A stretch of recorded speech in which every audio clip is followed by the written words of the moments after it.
Balitang PBA pa tayo mga kapatid. Katulad ni Calvin Abueva, binagsakan ng 100,000 peso fine si Converge guard Mactalio pagkatapos maglaro sa isang ligang labas sa Cebu nang walang go signal galing sa kanyang kupunan.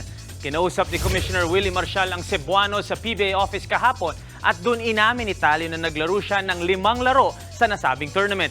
Ayon sa Commissioner, nag-set na daw siya ng fixed penalty na 50,000 pesos per unsanctioned game pero pinagbigyan niya si Talio at binaba ang fine dahil first time pa lang naman daw niya gumawa ng ganito ang manglalaro.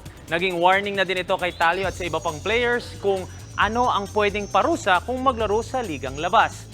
At habang naayos ang nangyari kay Talio, nahuli din si Phoenix big man Chris Lalata na naglaro sa Mindoro.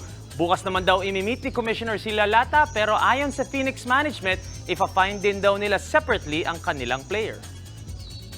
At yan ang mga pandiin ng sports news today. It's your sports Tito Mikey Reyes. Peace and love. What's up mga kapatid? It's your sports Tito Mikey Reyes. Huwag magpahuli sa mga umaaksyong bakbakan at harapan sa loob at labas ng bansa. Para sa mga pandiin ng sports news, mag-follow at mag-subscribe sa social media pages ng News 5. Peace and love.